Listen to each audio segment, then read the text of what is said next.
Video set? Yes. Okay, very good. Call the special meeting of the Municipal Council for Tuesday, March 24th, 2015 to order. I would ask that you please stand and join in a salute to our flag. I pledge Allegiance to the flag of the United States of America and to the republic for which it stands, one nation, under God, indivisible, with liberty and justice for all. Thank you. You may be seated. Just a reminder to my colleagues and those in attendance that if you have a cell phone or similar electronic device, if you kindly turn it off, as it does interfere with our broadcast of various parts of this evening. At this time, I would ask Ms. Shawcrow to read the notice for the special meeting, please. Dated March 20th, 2015. Members of the Municipal Council from Frank Cook, Council President. Councilors, by authority of Article 2, Section 2-7C of the Attleboro Home Rule Charter, I hereby call a special meeting of the Municipal Council as follows. March 24th, 2015 at 7 p.m. in the Council Chambers. The purpose to rescind vote number 12 from the Council meeting of September 11th, 2007, relative to the acceptance of Attleboro Business Row, Roadway A, strike from the docket Opportunity Drive Roadway D, and any other legal matter that may come before the council, with a CC to Mayor Kevin J. Dumas. Thank you. This evening we will also be having committee reports, but for this evening we will first have a special meeting that you all received the notice on over the weekend. And then following that, we'll be taking a brief recess for the purpose of the one committee that has work pertaining to the special meeting. And then we will come back, finish up the special meeting, and then from there we'll proceed to the committee meetings that are also scheduled for this evening. At this time, I would ask Ms. Shawcrow to read the mayor's communication for tonight, please. Dated March 24th, 2015. Dear Municipal Councilors, on March 20th, 2015, you were sent a memorandum from City Solicitor Robert Mangiarotti regarding the sale of land by the Attleboro Redevelopment Authority in the Industrial Business Park. As stated in the memo, the Council would have to rescind the vote to accept Attleboro Business Row, Roadway A, as well as strike from the docket the proposal of June 26, 2012, to accept Opportunity Drive, Roadway D. The buyer requires that the city take formal action demonstrating that the two streets are not public ways. Therefore, I respectfully ask your honorable body to rescind vote number 12 from the council meeting of September 11th, 2007, relative to the acceptance of Attleboro Business Row, Roadway A in the Industrial Business Park. There are copies in your packet. In accordance with Article 2, Section 2-9B of the City Charter of the City of Attleboro, I respectfully request your honorable body to consider this as an emergency measure. Public Works Committee, please. The City of Attleboro has been notified by the Commonwealth of Massachusetts of the award of $181,219 from the Winter Recovery Assistance Program. This one-time FY 2015 program was announced by the Baker-Polito administration on March 19, 2015. We are required to complete the work by June 30th, 2015.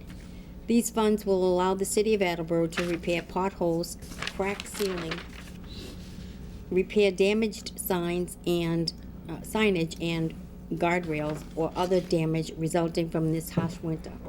Therefore, I hereby request your honorable body to approve the expenditure of such funds as soon as possible. There are copies in your packet. In accordance with Article 2, Section 2-9B of the City Charter of the City of Attleboro, I respectfully request your honorable body to consider this as an emergency measure. Public Works Committee, please. And it is signed sincerely, Kevin J. Dumas, Mayor. Thank you. At this time, I'm going to invite our City Solicitor, Robert Mangiarotti, to come up to the podium and give us some information relative to the purpose for the special meeting that was called. I also wanted to note that in the audience, we have two members of the Attleboro Redevelopment Authority. We have Rick Correa and Jay Delisio. They are here in case there are some additional questions that councilors may have that they might be able to answer. But at this time, I would recognize Mr. Mangiarotti and welcome you to this evening's meeting, and thank you for coming.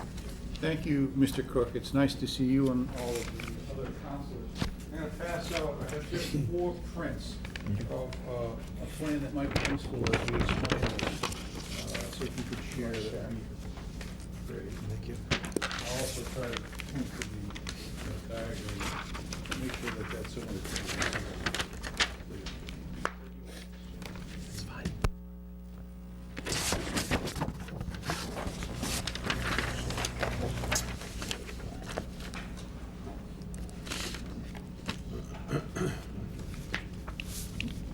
On behalf of the Attleboro Redevelopment Authority and Mayor Dumas, I want to express my thanks to the council for scheduling this special meeting to attend to this matter. As you know, the Redevelopment Authority has been trying to complete the sale of a large tract of land in the industrial business park to a developer who intends to build a sports complex on it. And I think pretty much everyone is thoroughly familiar with the project. And we're at a point where we think that we're ready to close, and I met with Attorney Edward Casey, who represents the lender in this case, Bristol County Savings Bank. And I've also spoken to officers of Bristol County Savings Banks who have confirmed that they are going to be financing this purchase. Mr. Casey did a title examination, met with me, went over some issues that he wanted to have resolved, and he informed me that the buyer and the buyer's financial team wanted some time to digest the issues that we're clearing, and we're trying to, the ARA, and we believe the city, is doing everything possible to remove any impediments to sale. We want to complete this deal. I think all of you know how important it is to the solvency of the ARA and the success of that project. So the mayor, upon learning that this issue of whether or not roadway A is still a public way and roadway D is under contemplation as a public way, the mayor sent the communication to you. I prepared the memo. And we are here before you tonight to essentially engage in housekeeping for elimination of any question about the existence of roadway A and roadway D as a public way. I'm going to point out here, and I apologize for not having better drawings.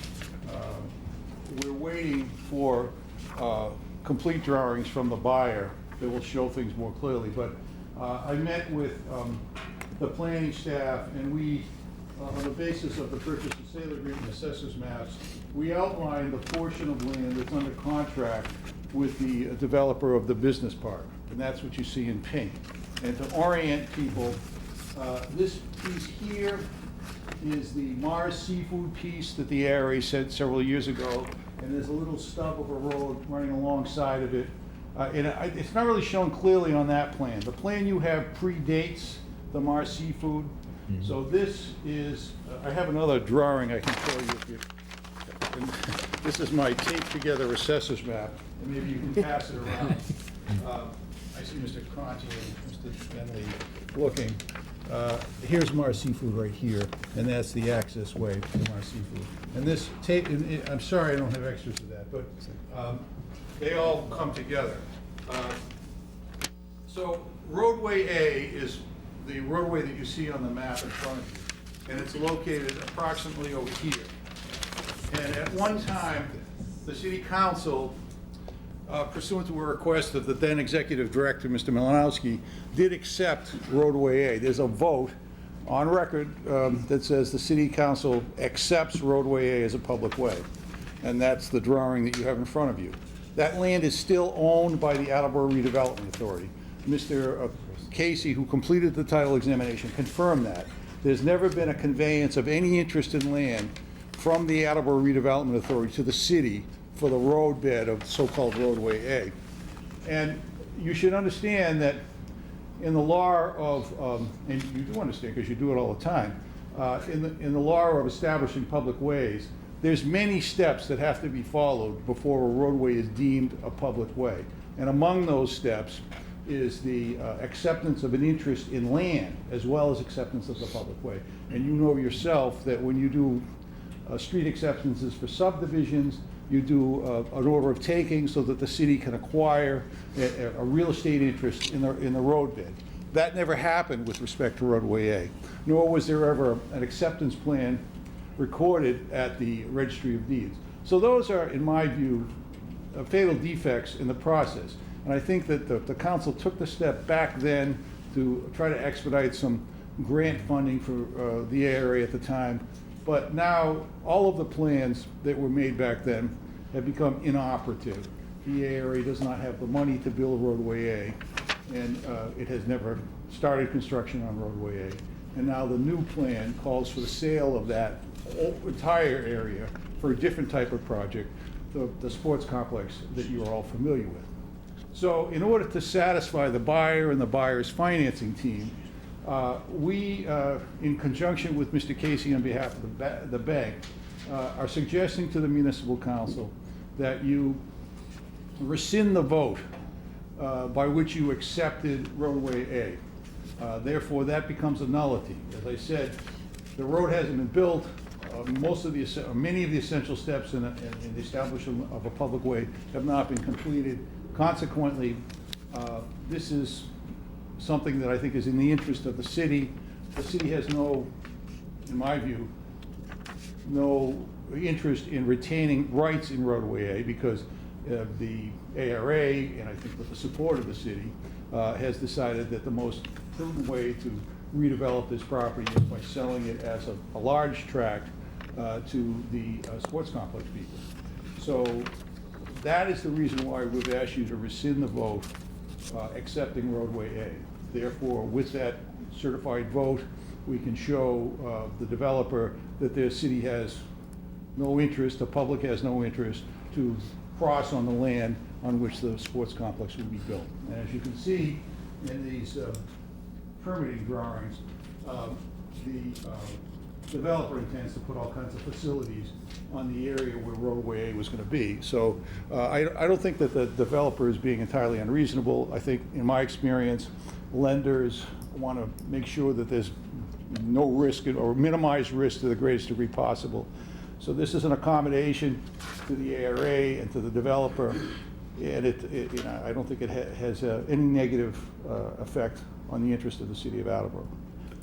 Similarly, if I could continue, Mr. Cook, with roadway D, and roadway D is not shown on any drawing in front of you, but if you look on that drawing, you have roadway A that comes up around here, and then way over here there was a small stub of a road known as roadway D, and at one time the ARA asked for that to be considered by the city council for acceptance. I think the council has had it on its docket for years now. And the mayor and the ARA have asked that it not be acted upon again because the plans for the park have changed. The area doesn't have the money to build roadway D. Nothing has been done with respect to the construction of roadway D. It's just on your docket. And I think Mr. Cook indicated to me that there was a public hearing open and it remains open. But again, in order to eliminate any risk that the potential investors or developers financing team sees, we're trying to eliminate that risk. And the reason for this request to strike from the docket roadway D, which is actually off the development site, is because as part of the overall transaction, the ARA has granted an option to buy that other tract of land. And I think you were informed several months ago how that tract of land at one time was going to be used for a swap with the Army, and unfortunately, because of certain governmental regulations, the Army swap land never materialized. So essentially, the tract of land that's over here is land through which, at one time, there was a proposed roadway D. Those plans have been abandoned, and now the most viable use for roadway D is to allow the sports complex to buy it at the auction price, and if they don't buy it, then we'll have to go back to the drawing board on it. But there's no plans or intent by the ARA or anyone else to use roadway D. So in order to clear the record, the so-called housekeeping that I'm requesting, I simply ask you to strike it from your docket. Okay. Thank you. Yeah, as Mr. Mangieri mentioned, and as you all know, we've been having the public hearing kept open for a long time on roadway D. And as I periodically would remind you, it was because we were in process on this, and I've been asked to keep it open, and I had numerous conversations on an ongoing basis, because I didn't want to close it if something had developed and then we were going to reopen it. So we just kind of continued to see as things were progressing on here for that reason, and now we've heard the latest news on that. Now, I was wondering if does anybody have any questions for Mr. Mangieri relative to roadway A first, in terms of what we're being asked to do? Any concerns or questions at this point? How about relative to roadway D? Does anybody have any questions of a general nature or otherwise, or other concerns relative to what we're being asked to do at this point in terms of moving these projects forward? Okay. Anything else you'd like to add, Mr. Mangieri? No, I mean, I'm sure that the President is aware that to rescind the vote, you need a 2/3 vote. Yes. Right. Yes. Thank you for your attention. Thank you. Thank you. Okay. If there aren't any other questions at this time relative to this matter, what I'm going to entertain in a moment will be a motion for a recess for the purpose of having the Public Works Committee only, because there are items that just came down in the mayor's communication that went into that committee. One of them involves this particular item. There's also another item in this committee that is involving this particular matter. So that purpose of having that one committee meeting would be for him to vote those matters out. He had a couple of other matters, and I'd already spoken to Councilor Blair about, while he's up here, he might as well take care of their two minor items to take care of. And then when he finishes, then we will come back, have the rest of this meeting so we can actually vote on these particular items. And that way, Ms. Sharko won't have to spend the rest of the evening here waiting for us to come back. And then after we vote on those particular matters, we'll adjourn the special meeting, and then we'll go on with the regular committee meetings scheduled for this evening. Okay? Any questions on that game plan? Okay. So this time I would entertain a motion for a recess for the purpose of holding the Public Works Committee meeting. Second. Thank you. The motion's in order. All those in favor? Aye. Opposed? The motion passes. We're in recess at 7:23. Thank you. Do you want to come up here? No, I can do it right from here. From the docket of April 7th, 2015, I entertain a motion to approve the request of the mayor. I didn't call the committee to order, so Okay. call the Committee on Public Works to order at 8:24. From the docket of April 7th, 2015, I entertain a motion to approve the request of the mayor to body appropriate, these are two minor ones, $6,744 from account 6100-359000, Water Enterprise Funds retained earnings, to account 6100-530101, Water Enterprise Funds professional service for funding needed to make repairs to a stairway well at the water pretreatment plant. Second. Very quickly, I have a picture that Mr. Conti took for me this week when he was down there. I'll pass it around if you don't understand it. This is actually like a septic tank, only it isn't in the ground. It's shaped like one. It's a well that holds water, and it's a little misleading where it says stairway, but you can see in the picture it's deteriorating, and it has been patched once. It was leaking. This is a temporary fix, so I'll pass it this way, and if you'd pass it back afterwards in case somebody on this side would like to look at it. Any questions or comments? Hearing none. All those in favor? Aye. Aye. Opposed? Hearing none, motion passes. Secondly, I entertain a motion to approve the petition of National Grid and Verizon to extend existing pole line 132 feet from pole number 3369 to pole number 3368 and install a 40-foot pole and anchor with secondary conductors to service 59 Lathrop Road, provided there is no warranted objections at the public hearing to be held on April 7th, 2015. Second. Okay. This is pretty self-explanatory. We want to extend the pole so that they can get service to 59 Lansford Drive. Is there any questions or comments? Hearing none, all those in favor? Aye. Aye. Opposed? Hearing none, motion passes. Okay, for the meat of this meeting. From the supplemental docket of July 17th, 2012. Sorry, that's all right. The layout, yeah. I entertain a motion to strike the following item from the supplemental docket, the second of July 7th, docket 2 of July 17th, 2012, the layout and acceptance of roadway D, Opportunity Drive, as shown on the Malar plan entitled Plan and Profile of Roadway, Opportunity Drive, in the city of Attleboro, Mass., Bristol County, drawn and engineered by Douglas E. Miller, P.E., civil number 33965 of Goldsmith, Price, and Ringwall, Southeast, LLC, 50 East Washington Street, North Attleboro, Mass. 02760, dated May 4th, 2011, and further in accordance with Section 1-12 of the revised ordinance of the City of Attleboro, accept this donation. Public hearing continued April 2nd. Second. Mr. Mangiarotti stood before us tonight and hopefully explained any question that you might have had. If there's any further question, I don't know if he's still here or He was not, here. then I would ask him to come forward. But if not, I'd move for a vote.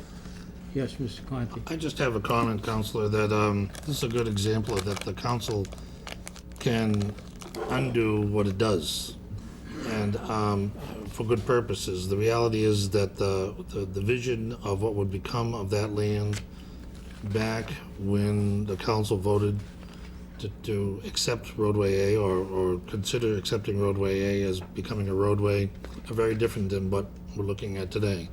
And it's good that the government has the flexibility to change its power and to change its direction. And I'm not sure that the entire public understood everything that that Mr. Mangiarotti explained, but it's basically exercising the power of government, and in this case, taking that exercising away and releasing it and letting it become what it needs to become. And that concludes my comments. Before I call for a vote, I'd like to thank my fellow councilors, the administration, people from ARA, a city planner, working on this. And we made some hard votes over the last couple of years to keep this on track. And this is the last step, these two motions coming up, that will fulfill a need in Attleboro that's tremendous.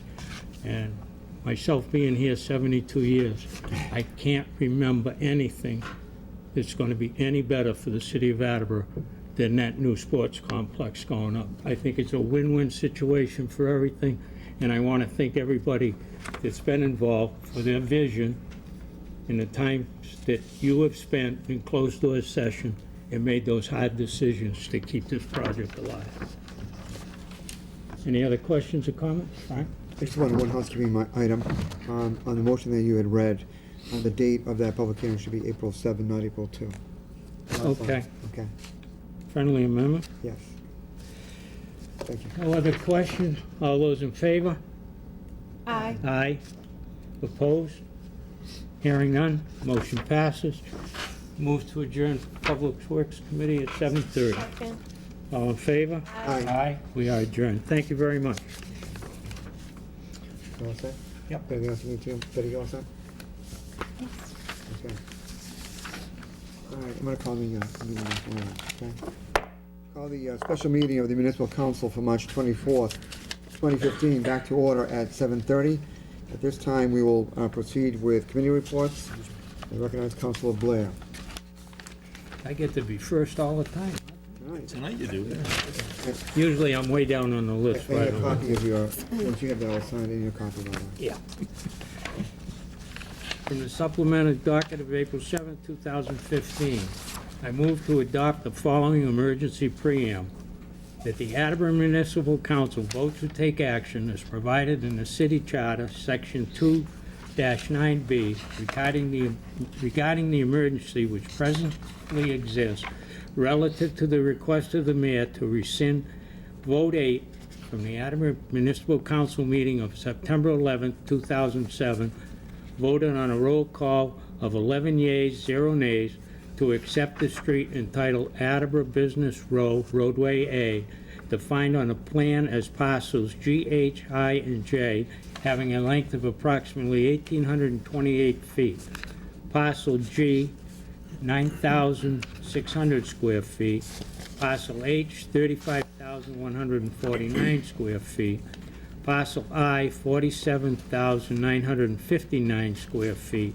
And parcel J, 12,805 square feet, located in Attleboro Industrial Business Park, as shown on the plan entitled Layout Plan of Road Commonwealth of Massachusetts in the City of Attleboro, Bristol County, prepared by the Attleboro Redevelopment Authority, drawn and surveyed by Venice Hagen Bustlin Incorporated, 735 Providence, Rhode Island, Broadway, Providence, Rhode Island, dated January 17, 2005. Due to time constraints involved in the nature of the emergency, makes it necessary to take action without waiting the prescribed time as provided in the city charter. Second. Thank you. The motion's in order. Are there any comments, please? I have no further comments unless somebody on this honorable body has any questions at this time. Thank you. Are there any other concerns or comments? Hearing none, this matter requires a roll call vote. Just as a reminder, this requires a two-thirds vote for passage. And the roll call vote will begin with Councilor Denley. Mr. Denley. Yes. Mr. Conti. Yes. Mr. Waite. Yes. Mr. Kirby. Yes. Mr. Blair. Yes. Mr. Thibodeau. Yes. Mr. Cooper. Yes. Mrs. Parika. Yes. Ms. Hagney. Yes. President Cook. Yes. 10 yeas, 0 nays. The motion passes. Thank you very much. From the supplemental docket of April 7th, 2015, I move to approve as an emergency measure the request of the mayor to rescind vote number 8 from the Attleboro Municipal Council meeting of September 11, 2007, voted on roll call 11, 0 nays, 11 yeas, to accept the street entitled Attleboro Business Row, Roadway A, defined on the plan as parcel G, H, I, and J, having a length of approximately 1,828 square feet. Parcel G, 19,600 square feet. Parcel H, 35,149 square feet. Parcel I, 47,959 square feet. And parcel J, 12,805 square feet, located in the Attleboro Industrial Business Park, as shown on the plan entitled Layout Plan of Road Commonwealth of Massachusetts in the City of Attleboro, Bristol County, prepared by the Attleboro Redevelopment Authority, drawn and surveyed by Venice Hagen Buston Incorporated, 530 Broadway, Providence, Rhode Island, dated January 17, 2007. Thank you. The motion's in order. Are there any comments, please? No, sir. Are there any other concerns or comments? Hearing none, this matter requires a roll call vote. We also need a two-thirds vote for passage on this particular item, and the vote will begin with Councilor Hagney. Ms. Hagney. Yes. Mrs. Parika. Yes. Mr. Cooper. Yes. Mr. Thibodeau. Yes. Mr. Blair. Yes. Mr. Kirby. Yes. Mr. Waite. Yes. Mr. Conti. Yes. Mr. Denley. Yes. President Cook. Yes. 10 yeas, 0 nays. The motion passes. Thank you. Welcome. From the supplemental docket 2 of July 17, 2012. I move to strike the following item from the supplemental docket 2 of July 17, 2012. The layout and acceptance of roadway D, Opportunity Drive, is shown on the Mylar plan entitled Plan and Profile of Roadway Opportunity Drive in the City of Attleboro, Mass., Bristol County, drawn and engineered by Douglas E. Miller, P.E., Civil Engineer License 33965 of Goldsmith, Priest, and Ringwall, Southeast LLC, 500 East Washington Street, North Attleboro, Mass. 02703, dated May 4th, 2011, and further in accordance with Section 1-12 of the revised ordinance of the City of Attleboro, accept this donation. Second. Thank you. The motion's in order. Are there any comments, please? No, I think Attorney Mangiarotti explained it. If there's any questions at this time. Thank you. Councilor Kerr. Just a very quick, the zip code in North Attleboro is 02760. And you said 03. 02760. See, I've lived in That's all. Attleboro so long. You've been living in Attleboro so long. It did say 02760 on there. Yeah, He yeah. read I read it wrong. He read the Attleboro. I just want to make sure everybody was aware that it Yeah. was correct on this. It was correct on the Okay, paper. thank you. Are there any other concerns or comments on this matter? Okay. Hearing none, this, a motion to strike normally just requires a voice vote. Does anybody want a roll call vote on this? No, I don't. Okay. Hearing none, this will be a voice vote. The motion is to strike. All those in favor? Aye. Opposed? The motion passes. Thank you. From the supplemented docket of April 7th, 2015, I move to adopt the following emergency preamble. That the municipal council vote to take action as provided in the city charter, section 2, 9-B, regarding the emergency which presently exists relative to the request of the mayor to accept the award of $181,219 for winter recovery assistance program, and to allow the Department of Public Works to expend approximately $181,219 to repair potholes, cracks, sealing, repair damage, signage, and guardrails, or other damage resulting from this harsh winter. Due to time constraints involved in the nature of the emergency, it makes it necessary to take action without waiting the prescribed time as provided in the city charter. Second. Thank you. The motion's in order. Are there any comments, please? Yes, we got notified of this $181,000. They made a special legislation. They handed out to certain towns based on your Chapter 90 formula, and by that formula, we come up with $181,000. Also, though, we have to spend this money by June 30th. So Which it's, should not be a problem. Right, I was just gonna say that. but if we go through the normal channels without an emergency measure, it'd be 3 weeks before we could get this on the books Right. and allow them any money to spend it. We have a week off next week with no meeting and, committee, and then back to the regular floor. So it'd be a minimum of 3 weeks before we could get this. And as we drive around town, we can start to see some of the damage that occurred during a heavy storm and the potholes and whatnot. So we'd like to get started on it as soon as possible, and it might even involve some outside labor coming in to get it done. So that's the reason for the emergency preamble. Thank you. Are there any other concerns or comments? Hearing none, we'll have a roll call vote. As this is an emergency preamble, we need a two-thirds vote for passage, and the vote will begin with Councilor Denley. Mr. Denley. Yes. Mr. Conti. Yes. Mr. Waite. Yes. Mr. Kirby. Yes. Mr. Blair. Yes. Mr. Thibodeau. Yes. Mr. Cooper. Yes. Mrs. Parika. Yes. Ms. Hegney. Yes. President Cook. Yes. 10 yeas, 0 nays. Motion passes.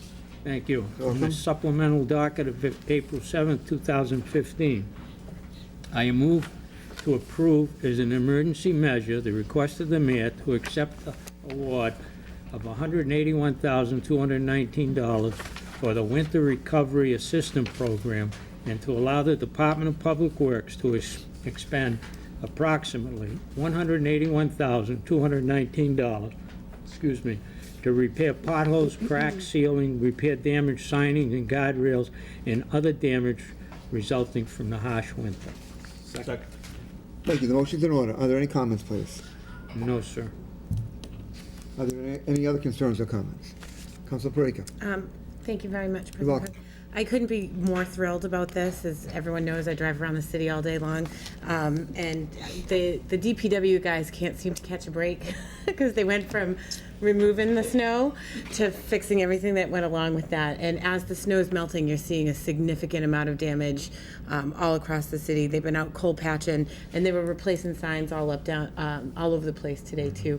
So to get these funds in as quickly as we can to help pay that, and even if we do have to bring in some outside workers, some contract workers to get it done, I think this is fantastic, and I will heavily support this. And also, before I call for a vote, our Mayor Dumas, was in Boston last week. He was called up to actually speak as the head of the MMA, Mass Mayors Association, before the legislature. And in speaking with him, he was surprised how fast this went through. So it's good to be able to network, get up, and it's really an honor to have our mayor be called up to speak before those bodies on a item like this. So it's there, and it'd be nice to use it, see if we can clean those streets up a little bit. Okay, thank you. Are there any other concerns or comments? Hearing none, this matter will require a roll call vote, and the vote will begin with Councilor Hegney. Ms. Hagney? Yes. Mrs. Parika? Yes. Mr. Cooper? Yes. Mr. Thibodeau? Yes. Mr. Blair? Yes. Mr. Kirby? Yes. Mr. Waite? Yes. Mr. Conti? Yes. Mr. Denley? Yes. President Cook? Yes. 10 yeas, 0 nays. The motion passes. Thank you very much, my fellow councilors, and I think we've accomplished tonight something that's been long, been waiting, and I wish those people the best of luck in a speedy project up there on the hill. Thank you. Thank you. I just wanted to also announce that with the motion to strike, with the motion to strike roadway D, that the public hearing on that matter is over, as was mentioned earlier this evening by Solicitor Mangiarotti. So I just want to make sure that you're all aware of it, and it'll be cleared from the docket. So I want to thank you all for your attention and for your participation tonight. And I would, that is all the business for the special meeting for this evening. I would entertain a motion to adjourn. Second. Thank you. The motion is in order. All those in favor? Aye. Opposed? Motion passes. We're adjourned at 7:43. We'll continue with the committee meeting. But let's, before the first person jumps up there, I know Mr. Mangiarotti has his maps and other things like this, so if we can just get that information to him, that'd be great. Thank you very much for your attention. And Mr. Blair, I need a copy of that. Yeah, I'm getting it for you right now. Thank you. Yeah, Councilor Hagan will sign it. That'd be great. Thank you, Ms. Shaw, for coming out this evening. You're welcome. She got one. I appreciate it.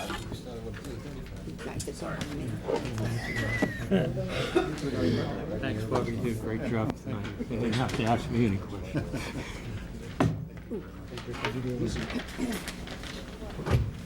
Budget and appropriations is canceled for this evening. Keeps getting small. Zoning and land use is canceled. Did good. Transportation and traffic is canceled for this evening. There's three. You got a feeling sometimes. The Committee on Ordinances, Elections, Legislative Matters is canceled tonight, Anybody else? and the Committee on Licenses is Committee work, canceled. licenses? We'll cancel license is canceled tonight. License and ordinance is License canceled. and ordinance is canceled. Yes. Transportation, zoning, and budget. Yep. And public works you already had. Public Works have already had. Yep. Look at that. Bob's at the back, Frank. Did you want that? No. Because when he comes. if other Special people committee on have dog these, parks is canceled. wanna just go over it? That's, I'll give it to him after. Because then Thank you. as more people come up. No. That's that. I'd like to call Personnel and Human Services to order at 7:45 PM. And for the first one, we have a guest, Mr. Hewitt. Thank you for coming down. What I'm gonna do is, you can come right up to the podium. Thank you very much. I don't have my glasses, so. What I'm gonna do is, before I read the motion, is I'm gonna, would you want me to read the motion and have discussion? We should Yeah, read the motion and then discussion. have I discussion. like but to that's fine. converse with the committee to make sure Fine. everybody is on the same page. Okay. Thank you for coming in, too. I entertain a motion to confirm the appointment of Jay Hewitt, 11 Marbury Avenue, to fill an unexpired term on the planning board, term to expire February 2017. Second. Good evening, City Council members. My name is Jay Hewitt. I've been in Attleboro for about 40 years, and if you want to know where I've come from, what I've done, and why I'm here, might Why you'd want to be involved in the plan? Well, I know I spoke with you on the phone, and Yes. thank you for coming in, and I did tell you the ARA would be here, so you could kind of come in a little bit, like, close to 7:30. Yeah. So thank you so much for Sure. coming down. Not And a I know we problem. did receive your resume, but I also talked to you on the phone, and you work also in Seekonk, in that Seekonk. job capacity also? Yes, Assistant Building Inspector currently in Seekonk, as well as Zoning Enforcement Official in Seekonk, part-time. Awesome. Yeah. So, and I just want to say Need to thank say you. anything more? Thank you. I just want to say thank you also for volunteering to come and sit for the planning board also, once, if the committee and then the whole council does approve you. We'll do it next week, and then the Okay. mayor will sign it. And obviously, I did look at your resume, and everyone else did get it. And I'm going to open the floor. Do you want to speak first, or do you want to ask questions? Questions first, what you don't cover, I could backfill. Okay, that Yeah. sounds good. Okay, I'll open the floor up, because I know, as I said, he does have other experience, which I think does kind of lap over into the planning board. And I know we have, Mark, you were on the planning board too, right?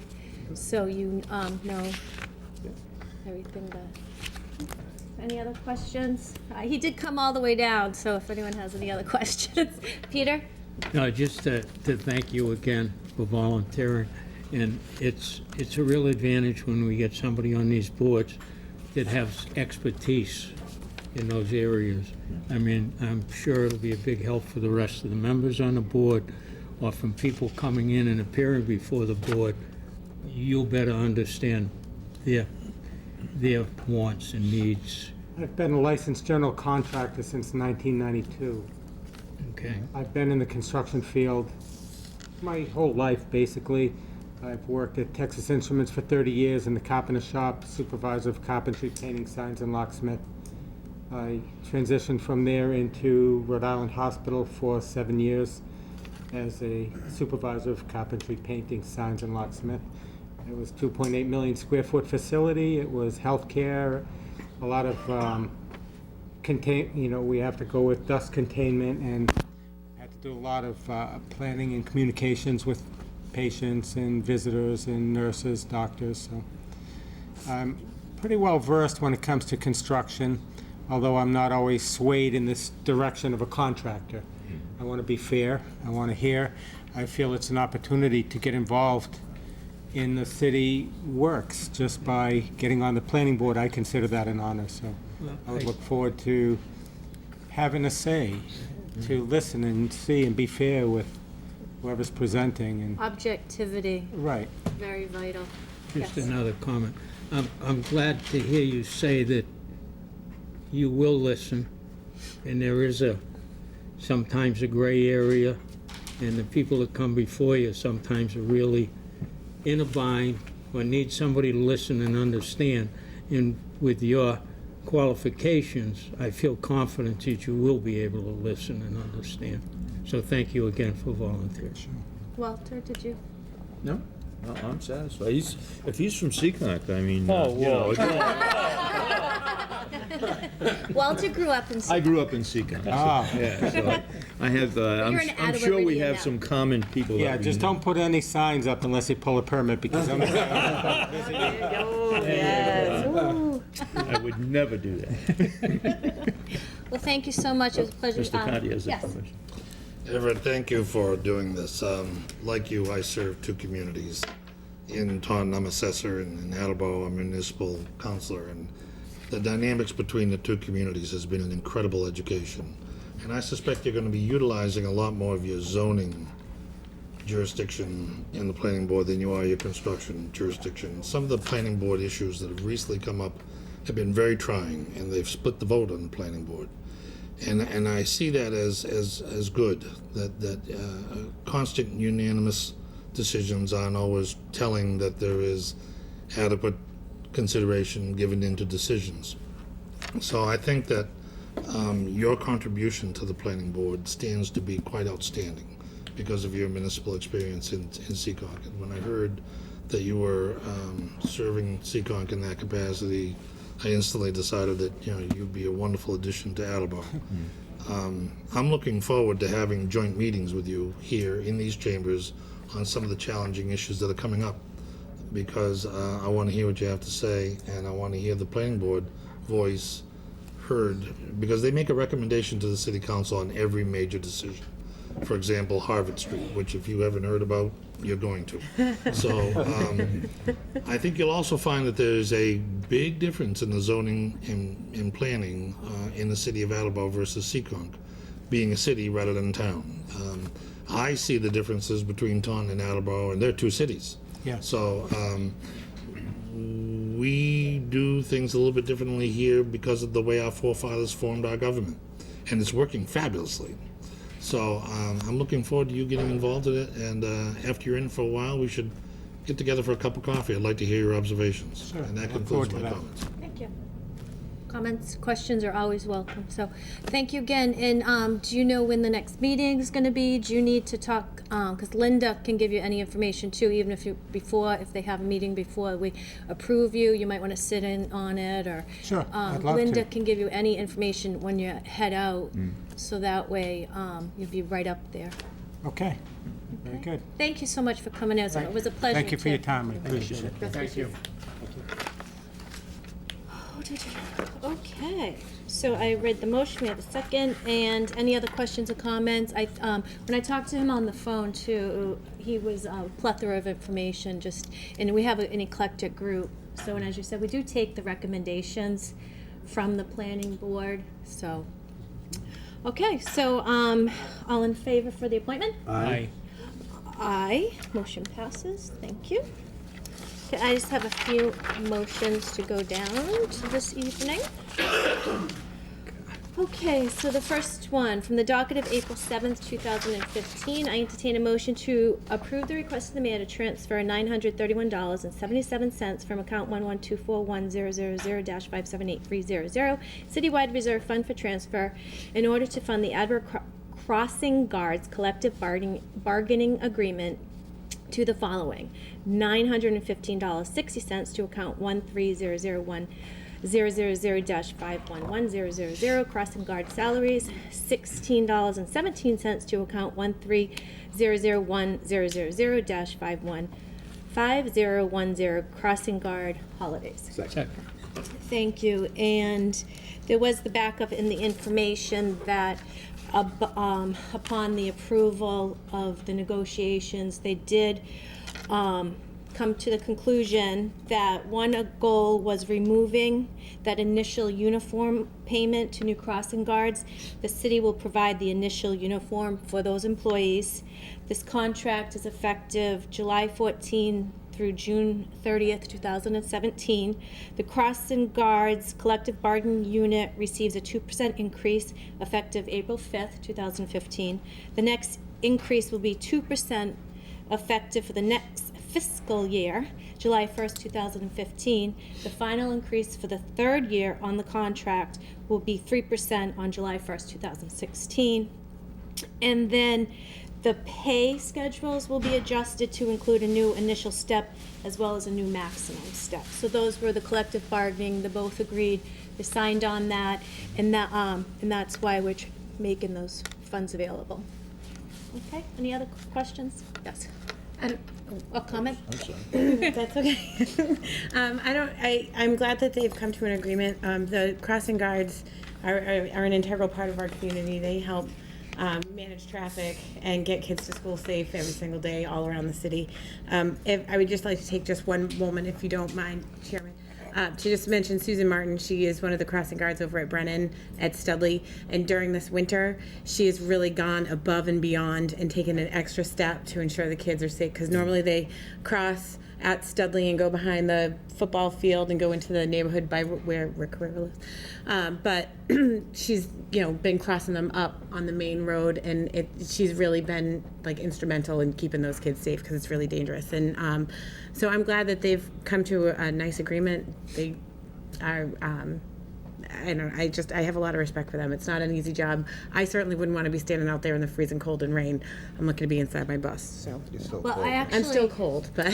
But actually, my mother was when I was growing up a crossing guard, Okay. and they talk about mail carriers, crossing guards. If there's school, rain, snow, sleet, and they're, and even some of them are very generous to some of the youngsters that walk. If they don't have hats and gloves, they actually will. I'm sure people, and they'll actually give the kids some hats and mittens and stuff too. So they're great people, and like I said, to get out there in the cold, bitter, or the rain, you're right. So thank you to all of them. Yes. I aspire to grow up one day and become a crossing guard. Chief Pierce's father was over at Locust Street for years and years and years. So Sometimes I You leave could be at him. 6 o'clock in the morning, and the crossing guard's already at Willett. In fact, every morning he's already at Willett at 6:30. It's an early job. I'm going to make a request. I'm going to assume that your committee, Counselor, is going to pass this measure because the crossing guards are not yet earning what is considered to be a minimum wage for the hours that they spend in the job. And I think that's important for the public to know that. But 3 years ago, when this contract was negotiated, the administration provided the council with a breakdown of the salaries through the length of the contract. I'm going to ask you to I get believe that it was from in the the... backup too, but I can double check. Yeah, I didn't see okay, we it, can so work on that. I would just like to make sure councilors get that so that they know exactly what they're voting for. Well, I know every council, I'm not going to speak for everyone here, but I know everyone here is diligent and does their background, their homework, gets information, all the paperwork. So I'm pretty confident most people. That salary schedule may have been circulated to your committee members only, because I don't Right. think I got it. If I did, I missed it, so that concludes No, my it's okay. I'm just saying, I know, I'm not going to speak for other counselors, but sometimes if I don't read exactly everything, I have confidence in my fellow counselors too, that you do your homework and research. But I will make sure that you get that. Thank you. Okay, all in favor for that Aye. motion? Aye, thank you, motion passes. Number 2, I entertain a motion to approve the request of the mayor to transfer $119,391.34 from account 1000-359-000 undesignated fund balance free cash general government to account 12101-000-511-000 police salary in order to fund the Attleboro Police Association Massachusetts Coalition of Police Local 32 collective bargaining agreement for the period of July 1st, 2014 through June 30th, 2017. Second. Thank you. And just for the record, my brother's not part of this union, okay? Just so you're aware of that. And I just want to say that they did come to a collective bargaining agreement and a couple of the agreement changes. I'm just going to kind of go through very quickly. The city was able to achieve a performance evaluation system and changes in how shifts are created within the department. We also were able to change how dental premiums are withheld consistent with other contracts, which I do believe in performance evaluation, no matter what area of work you work in. And I also saw the rubric, and there's always a grievance procedure that can always be filed, so that was good. The contract is effective July 1st, 2014 through June 30th, 2017. Unit members will receive a 4% increase effective April 5th, 2015. The next increase will be 3% effective for the next fiscal year, July 1st, 2015. The final increase for the third year of the contract will be 3% effective July 1st, 2016. In addition, there are increases in longevity and some stipend amounts to avoid a prorated and complicated retroactive pay calculation back to January 1st, 2015. The city was able to negotiate a one-time payment of $750 per unit member. In addition, a grievance by the union concerning uniforms was settled by the city, agreeing to provide certain uniform items during the year of the contract. For this year, the city is required to provide each union member with one shirt and one pair of pants. So I think those are positives that come out of the collective agreement process. Any other comments? Okay. And as I said, if there's any other, the backup, Linda always has it in her office. And they have been providing us with the full contracts. And I know over the years, many of us counselors have said we'd like to actually see the contracts too. So those were provided. Okay, any other questions or comments? All in favor? Aye. Thank you. Motion passes. Okay, I entertain a motion in accordance with Chapter 1, Section 12 of the revised ordinances of the City of Attleboro to approve the request of the mayor to accept the Sustainable Materials Recovery Program Municipal Grant of $50,000, 25% match, or $12,500 for a waste reduction enforcement coordinator, and allow the Health Department to expand such funds and any further amendments. Second. Thank you. And just to go over this, this is a grant, and it is the 25% match. And I know I'm not the only counselor sitting here that has had trash complaints. I know in the past I've actually changed from 7 o'clock to 5 o'clock because we had some of the elderly or people that couldn't get the trash out. Then we also recently changed that it all has to be in the bag, because I know even last trash pickup day, it was very windy, and I noticed a lot of barrels, so I did try to stop and kind of clean it up a little bit. But I know, and I think when Mooney was here, I had asked him and Cheryl Perry, do you have a plan? Do you have an outline of the city and a plan where you go around and check? And I know it seems very harsh sometimes that it's a trash issue, but it is a problem sometimes when you have trash everywhere, and then the barrels are being left out or they're being put out to. So this would be for the enforcement coordinator, and I just want to read this because I know in the past, this is one thing we also have to keep in mind, because this is a grant. And what she did writing here is, if this program proves to be successful by helping the city to save money, reducing our trash tonnage while increasing recycling, our intention would be to keep one coordinator at the end of the grant program. Otherwise, both of these positions would be terminated. And I know in the past we have said that this is the grant and you're getting this person under the grant. They just have to be cognizant that if the grant is gone during the budget process, that's when us counselors do question whether we keep that position or not. So, and I was glad that she did write that in there, because we are all very cognizant of the fact that when we have a position that's funded under the grant and the grant is no longer there, where are the funds going to come from? So that was a question I had asked her. And per the grant, 80% of the total amount provided must go to the enforcement coordinator's salary. So just as when Gary had talked about different grants that he gets, certain amounts go to salary, certain amounts go to this, just as any other department gets the grants, 80% of the total amount provided must go to the enforcement coordinator's salary. The position would be a non-union, exempt in the city classification plan as a grade 1 or agreed by the personnel. Additional expenses would include mileage, enforcement, education materials, and other items. So, did I provide enough information for you? Okay, and the other comments? Because like I said, I know I'm not the only counselor. And it's not that I want to be harsh on the recycling and the trash pickup, but I know we've all had questions about the process and complaints from constituents. And that's actually on the highest of the list of complaints that I get sometimes is the trash. So I'm glad they're being proactive, and what I'll do too is, if anyone wants, she actually did also include a implementation plan. So I have that, and I know Linda has it in her office, so it's good to see what the vision is going forward. So, okay, any other questions or comments? Okay, all in favor? Aye. Thank you. Motion passes. Before I go on to the next one, I did leave messages for other guests to come in. I haven't heard back as of yet. Mr. Hewitt was the only one.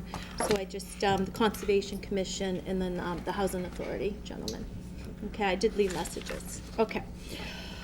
I entertain a motion to approve the request of the mayor to transfer $639.11 from account 11241-000-5783000 citywide reserve fund for transfer relative to an adjustment in the salary of junior custodian to the following accounts. $171.60 to account 112-11000-51450. Mayor prior year salaries, $467.51 to account 112-11000-51110. Mayor salaries part-time. Second. Thank you. And this was basically paperwork that wasn't filled out and passed in, and they're just correcting that, that error. So that's basically why, that they were doing, they were doing the budget for 2016, and they came across that this adjustment needed to be made. Okay? Okay. Any other questions, comments? Okay, all in favor? Aye. Aye, thank you. Motion passes. Okay, we did Mr. Hewitt.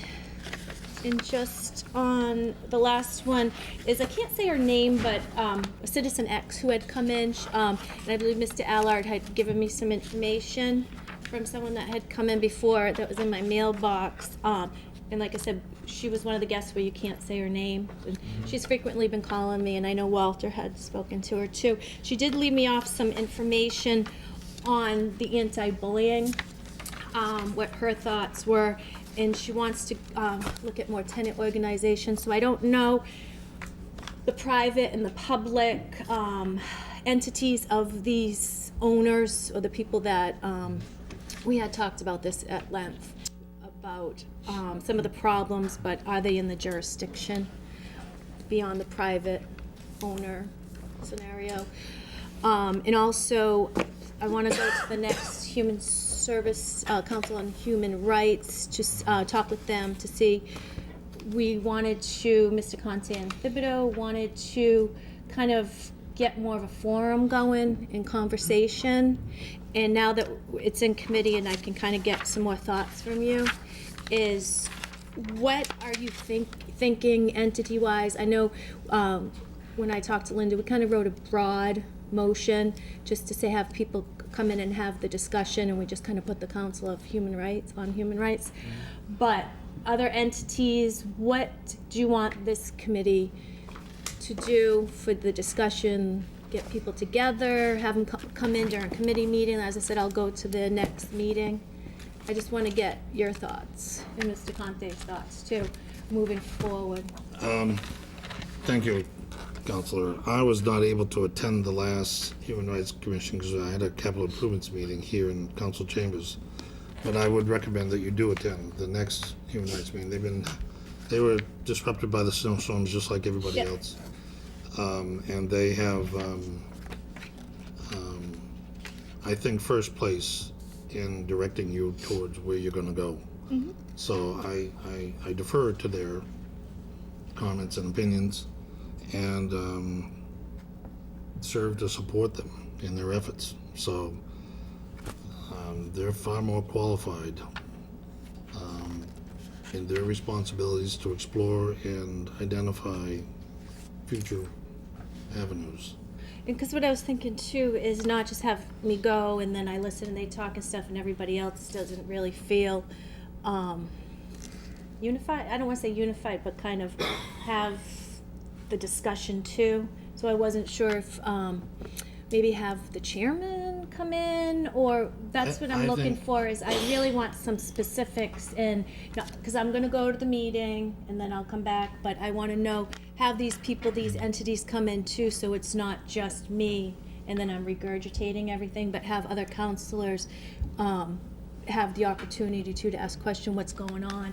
Because what I'm hearing even from some other calls, there's a lot going on that needs to be addressed. And as we said, we don't know if it's in our purview or the city's purviews, whose purview is it in to enforce.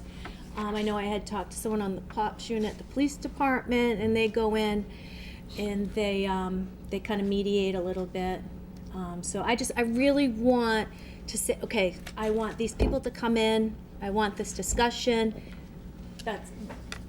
What else do you? But first, I think you need to go there. Right, but I'm saying. Because you going there shows more council support to that commission, which I think is important.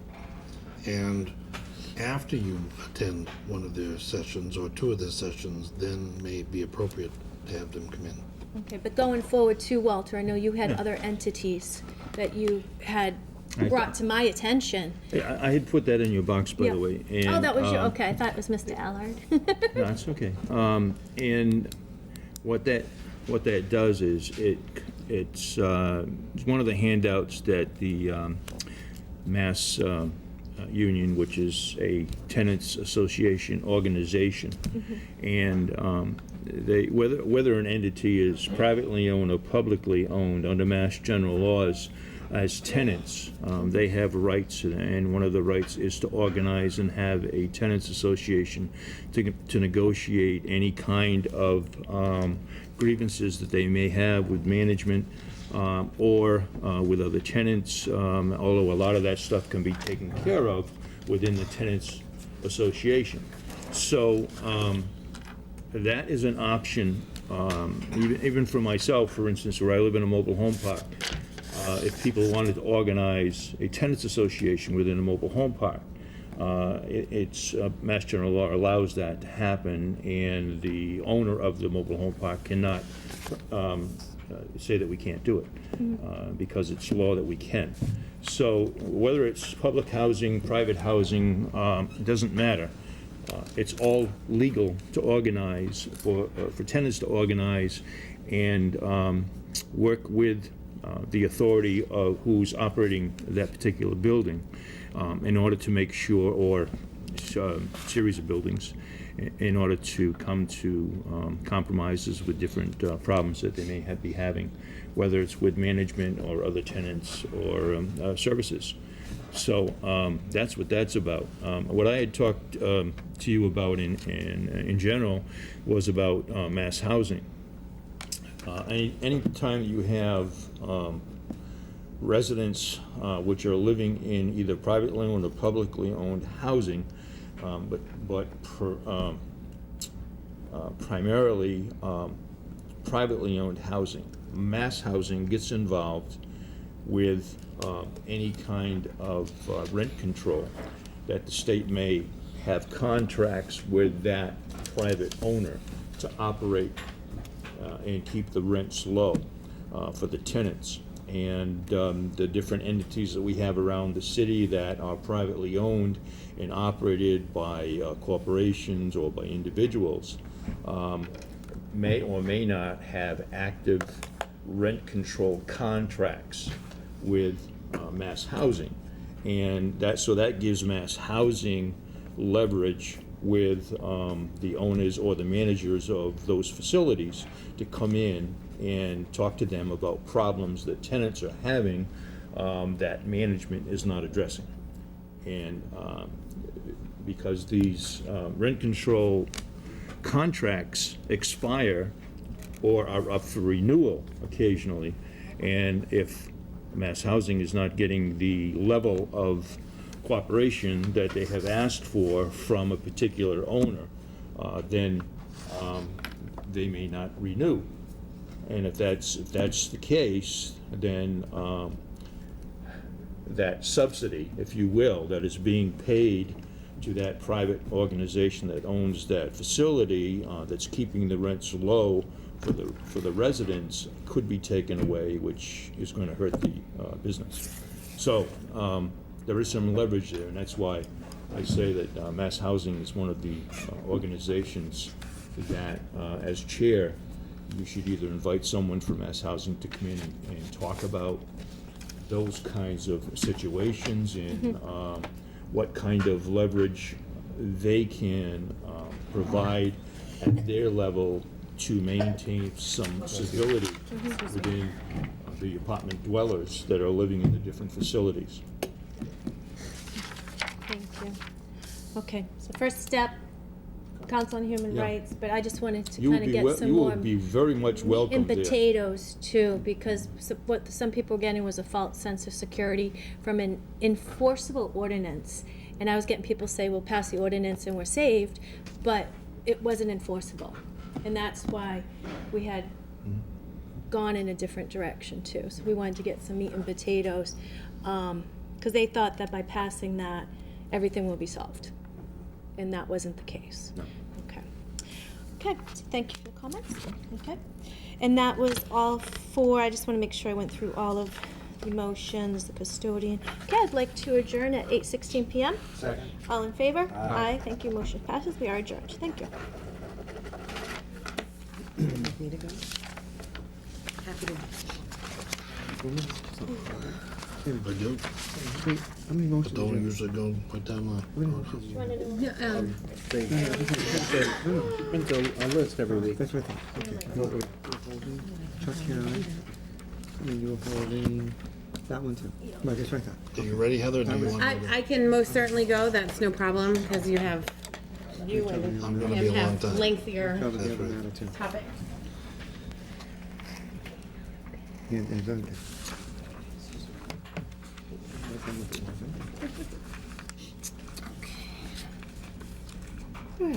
Well, I don't have Jonathan. I'll be a I third. have you. I'll be a third. Excellent. I called the committee meeting for city property and claims to order at 8:17. I have one motion today to discuss with you. From the docket of April 7th, 2015, I entertain a motion in accordance with Section 2-12 of the revised ordinances of the City of Attleboro to approve the request of the mayor to declare the following public works items as surplus and available for disposition. One, sweeper number 1, which is model number 19, it's a 1997 Pelican, serial number S8391S, condition poor. One sander truck, it's a 1979 Ford, it's number 8, serial number K80BVEK1492, condition poor. A second sander truck, a 1979, it's Ford number 7, K80BVEK1493, condition poor. One dump truck, a 1994 Ford, it's number 44, serial number AL811449, condition poor. One Austin Western, a 1962 grader, serial number GM4055C, condition poor. Second. Thank you.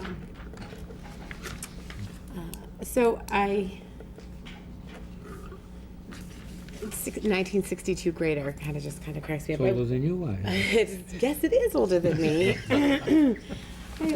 By 10 years even. So I didn't ask that. I'm happy to volunteer it. That's fine.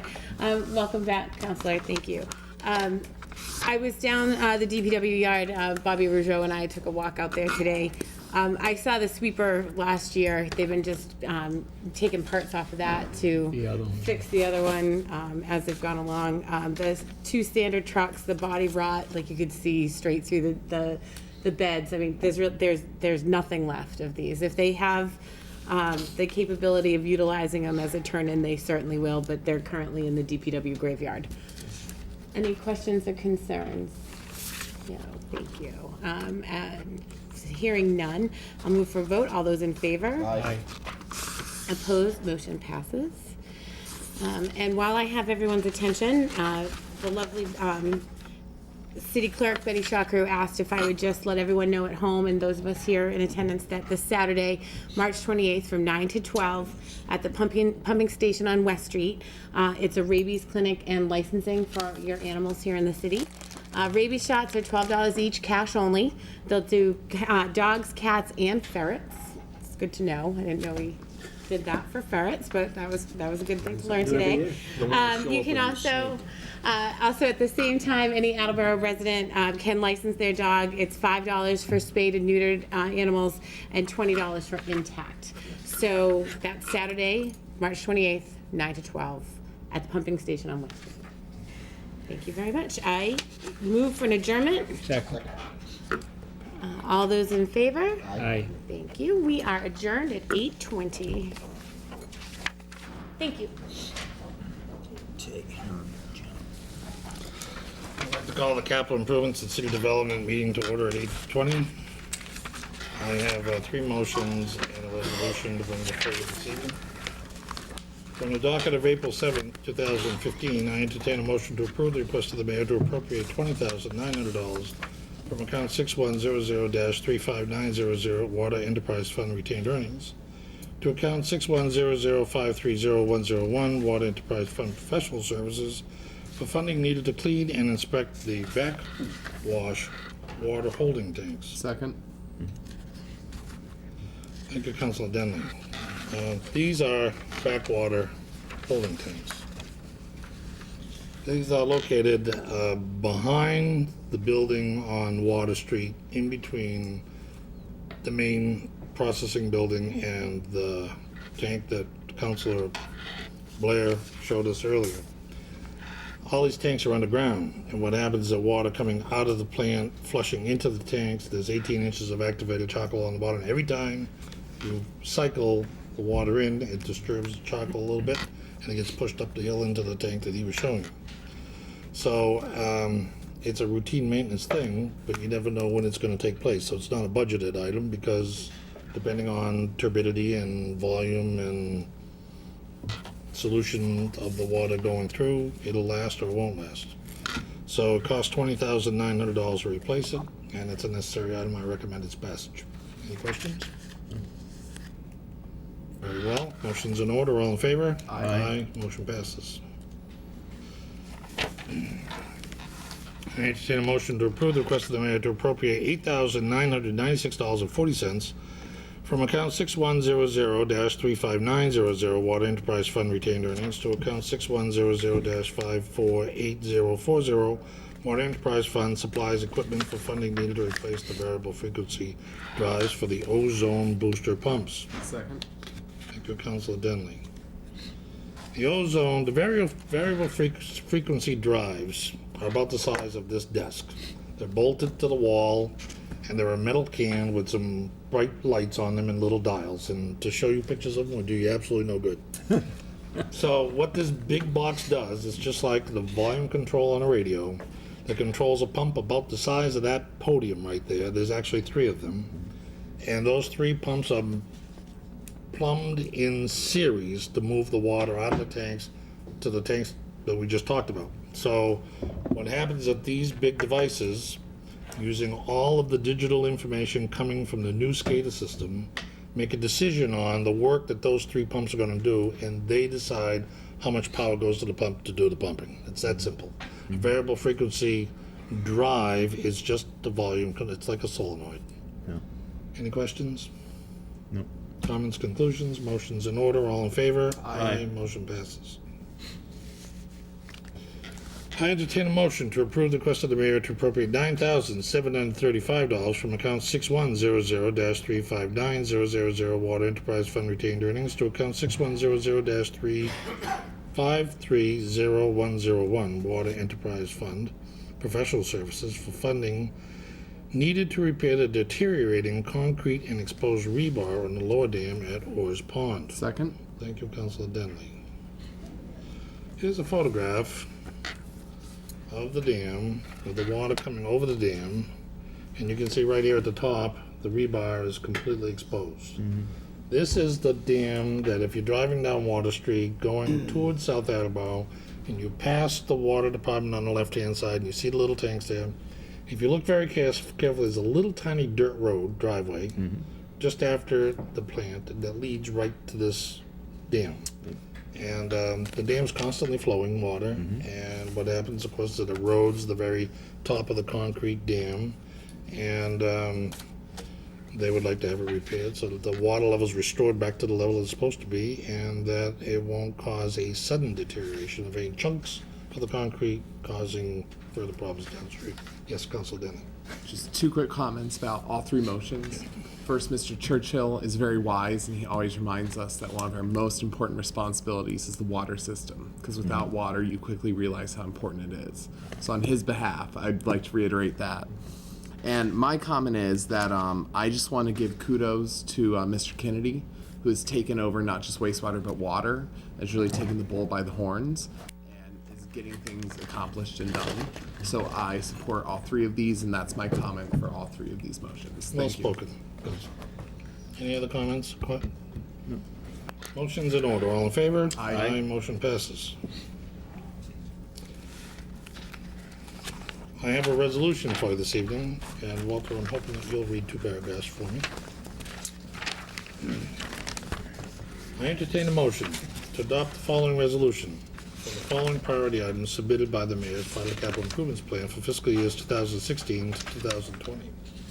Resolution, City of Attleboro Capital Improvements Program, fiscal years 2016 to 2020. Whereas capital improvements are projects requiring expenditures of substantial and non-recurring nature and include land acquisition, facility construction or rehabilitation, major equipment purchases, and planning and design studies, and whereas planning for capital improvements is a necessary part of successful municipal fiscal management, and whereas a capital improvement program each year requires the city's future projects to be regularly reevaluated and updated in response to changing needs and conditions, and whereas a capital improvement program, carefully prepared and faithfully maintained, provides a reliable and continuing measure of how soon a city should undertake various requested projects, and whereas the Home Rule Charter, approved by the people of Attleboro in November 1973, requires the yearly adoption of a resolution of at least 5-year capital improvements program for the city. Therefore, the council makes the following suggestions and recommendations regarding the capital improvements program for 2016 through 2020. Our narrative on the capital improvement program for fiscal year 16 to 20. The capital improvements program for fiscal years 2016-2020, submitted by Director of Planning and Development Gary G. Arasian through the Mayor's Office to the Municipal Council, outlines the capital facilities planning process from 13 municipal departments. Said plan details 186 capital projects, of which 32 are urgent status. Several projects require multi-year implementation schedules. Additionally, scores of vehicles in the plan have exhausted their useful life. To implement these projects, a variety of funding sources would be needed, including municipal financing, trust funds, state and federal government sources. We believe we have made a thorough vetting of the CIP this year, that's Capital Improvement Plan, through personal interviews with you, Mayor, and the 17 department managers mentioned in the plan. To obtain a better understanding of the proposed projects, the Capital Improvements and City Development Committee conducted a series of 3 meetings with the requested departments. As part of this process, 3 public hearings were held on March 17th, February 17th, March 2nd, and March 17th, 2015. The Capital Improvement and City Development Committee then met again to review the information received and develop the recommendation and comments contained in this document. In total, nearly 20 hours of committee time was spent in this process. The Council wishes to recognize Senior Member Walter Thibodeau, who will be leaving our ranks and has an 18-year perspective on this process.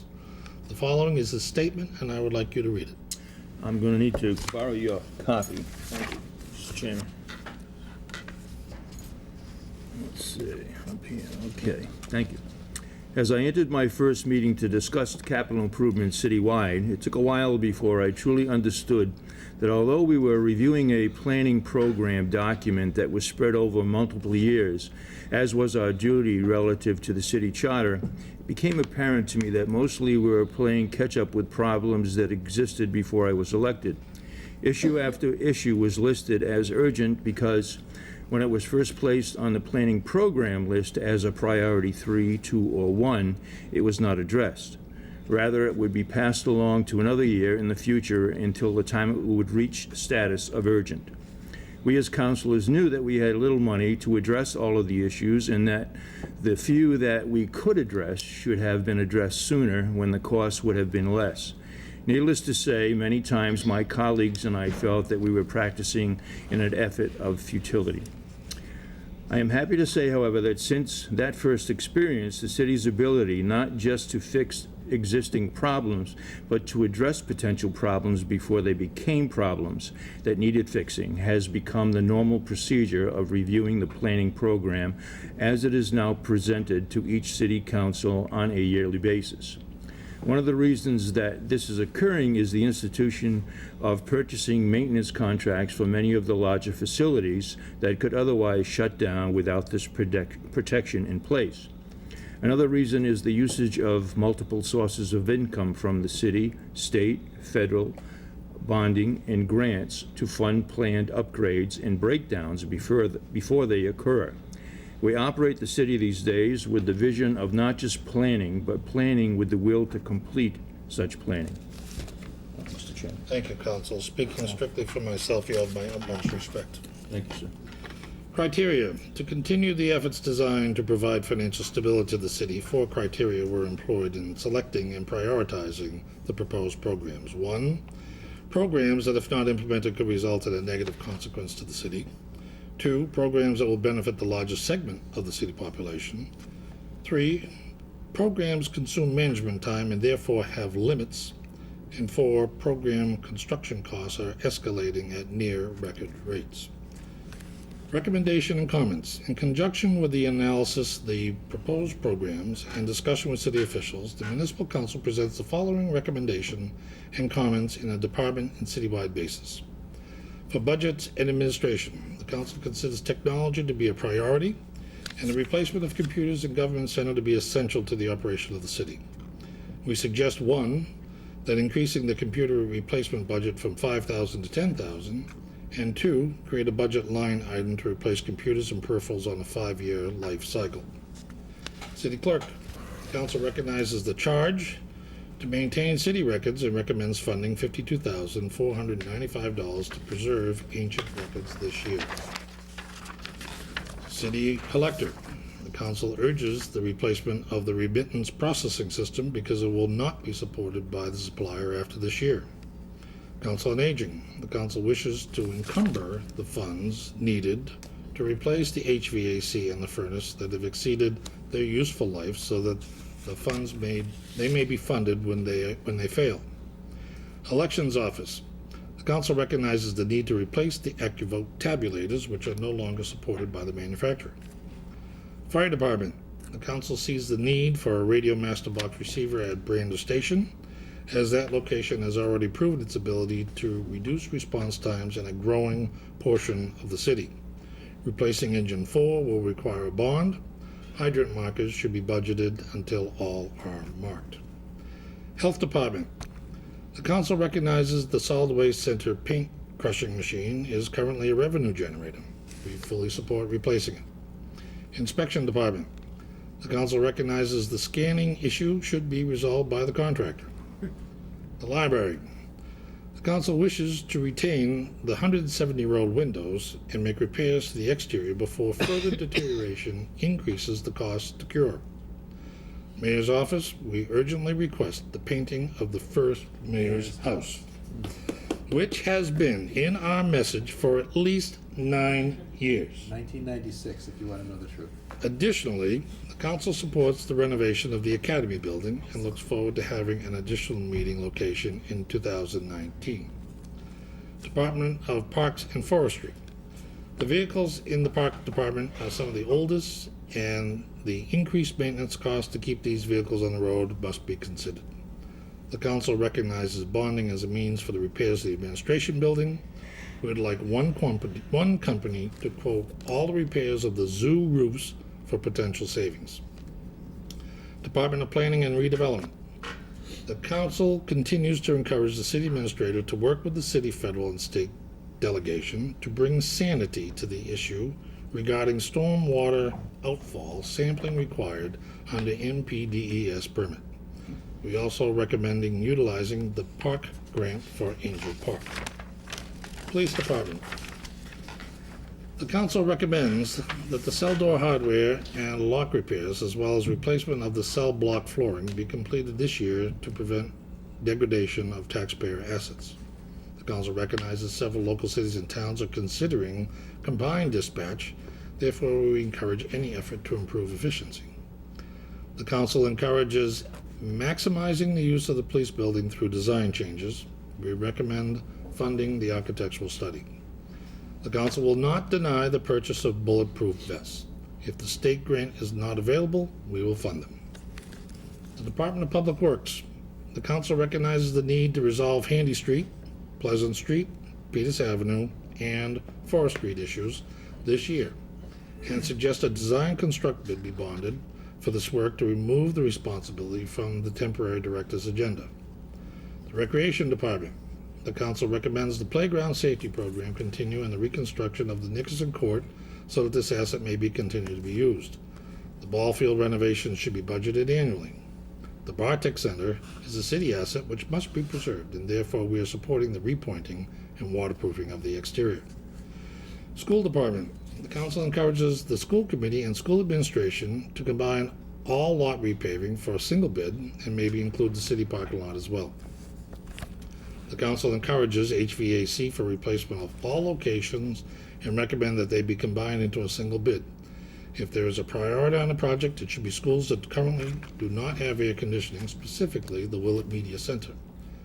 Window hardware replacement at Brennan and Wamsutter is a safety issue and should be completed this year. Wastewater Department, the council recognizes the mandate to fund the post-aeration diffused air system. In the Water Department, the council recognizes the need to rehabilitate the Oak Hill tank and support the design, engineering, and implementation of this project. We also support the HVAC renovation to the water treatment plant. To the water plant. Recommended vehicles. The council recognizes the ongoing need for timely replacement of vehicles throughout all city departments. In conclusion, we recognize the conflict between the mayoral responsibilities of maintaining fiscal stability in contrast with the enormous fiscal demands associated with capital improvements. It is the goal of the council to continue working with the administration to ensure a more sophisticated capital improvement program. The resolution then goes on to summarize the recommended programs on the itemized budgeted item, which is contained in the capital improvements program. I'm not going to read that. So those of you at home who just heard that lengthy discourse, this is where all the information can be found on the internet at the city website. Everything we discuss is detailed in this book. Second. Thank you. Motion's in order. Any comments? Yes, Councilor Cook. Thank you, Councilor Conti. I just wanted to thank Councilor Conti for his work on this matter in the recent weeks. As you all know, we've had a lot of snow that canceled a lot of the various meetings that we had, and that did affect some of us in terms of our ability to make some of the meetings because we had other things that were scheduled. But as was mentioned in the beginning, this went through the entire list, and we had all the various department heads.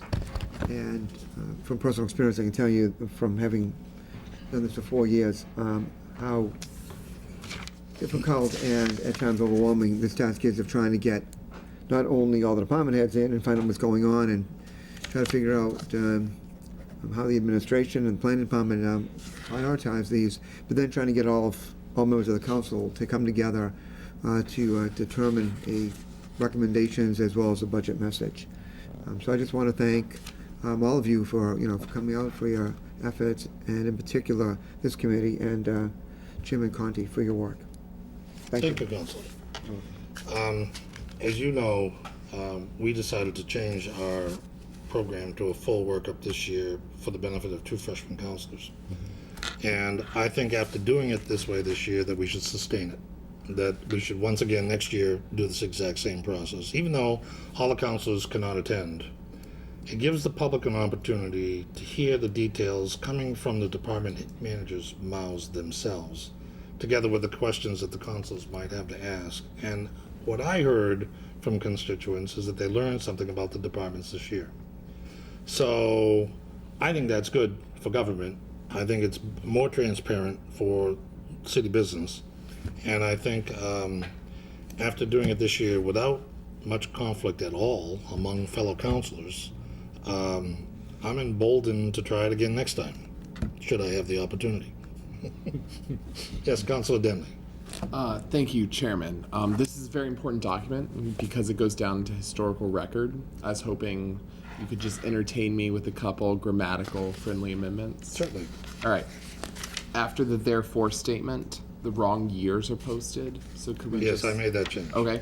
Same thing with after fiscal years. I made that change. In the very next paragraph towards the bottom, we have an acronym, CIP. Can you just spell that out? I made that change. Okay. At the very last sentence of the paragraph that starts on that page and carries on, in total, nearly 20 hours of committee time was spent on this process. Got it. Okay. Under budget and administration, at the end of the first sentence, the word city should be capitalized. Got it. On Council on Aging, can you just spell out what HVAC stands for? So noted. Under Department of Planning and Development, once again, the second time the word city is used in the first sentence, please capitalize. And explain NPDES. Yes, you read my mind. And park. And part, yep. Please spell those out all the way. Yep. Under school department, when you I loved how you added in parentheses, including city hall lot. I believe it's called the government center Very good. lot. Under water department, we have HVAC again, Yes. and that is it. And you did, and I have to say, as chairman, Mr. Conti stepped up to the plate, did a great job. When we were in that room, he had me on one side and Frank on the other side, both arguing grammatical points to him, and he tolerated both of us with much respect. And I think you did a wonderful job as chairman, and I'd like to commend you. So thank you very much, and this is great work, and I think it will be looked happily upon in history. Thank you. My vitamin D supplements are coming in handy. Mine too. So the motion's in order. Is there any further discussion? I think all the platitudes have been made, sir. But they are certainly deserved. Thank you. Thank you. Particularly your comments, Councilor Thibodeau. I thank you very much for contributing to the plan this year. Motion's in order. All in favor? Aye. Motion passes. That concludes the business that the capital improvements and city development has to bring before you this evening. My fellow committee members, I'll entertain a motion to adjourn. So moved. Thank you. Motion's in order. All in favor? Aye. Aye. Motion's adjourned. At 8:42. Walter, did you cancel? Yes, I do. Yeah. Okay, that's all right. No problem. Want to say some words to the manager? This is professional time. You already read it before, right? We got the yeah, no, yeah, okay. No, I think we had read it. Okay, that's all right. I was just curious. I thought you were going, I just wanted to double check. I had American Thank you. child tonight.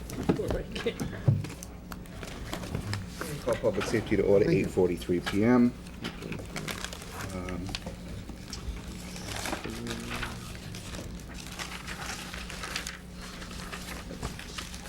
I'm going to read in its entirety the medical marijuana ordinance. Mrs. Parika has graciously, and Councilor Denley as well, offered to read it. Because Mrs. Parika was sitting right next to me, I gave her the last 3 pages. So I'll do 3 pages and she will do 3 pages, and we'll get through it. So, from the docket of January 3rd, 2013, I entertain a motion to adopt the following amendment to the zoning ordinance in accordance with General Laws, Chapter 40A, as amended, medical marijuana uses, registered marijuana dispensary. Be it ordained by the municipal council that certain sections of the revised ordinances of the city of Attleboro are hereby amended as follows. Number 1, amend section 17-3.4, Table of Use Regulations, Community Facilities, by inserting new principal use, 10C, registered marijuana dispensary, as follows. Principal uses, community facilities, 10C would read, registered marijuana dispensary would not be permitted, general residence, single residence, central business, general business, or planned highway business. Would be by SMC, which is Special Municipal Council, in the industrial and the IBP. Number 2, amend section 17-8.6 fee schedule by inserting the following. B, special permit registered marijuana dispensary, $1,500, and renumber the existing B to C, etc., through Q to R. Number 3, amend section 17-10 special regulations by inserting section 17-10.15 registered marijuana dispensary uses as follows.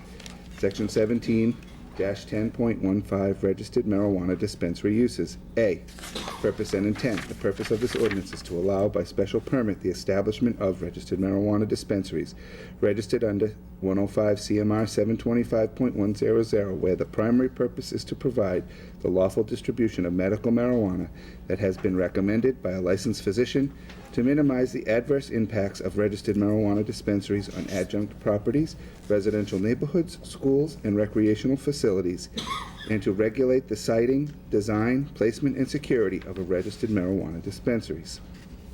B, permit required. Number 1, no registered marijuana dispensary as defined in section 17-11 definitions hereof shall be established or operated in the city unless a special permit therefore has been granted by the municipal council. 2, special permit application requirements. A special permit application for a registered marijuana dispensary must include all of the following information.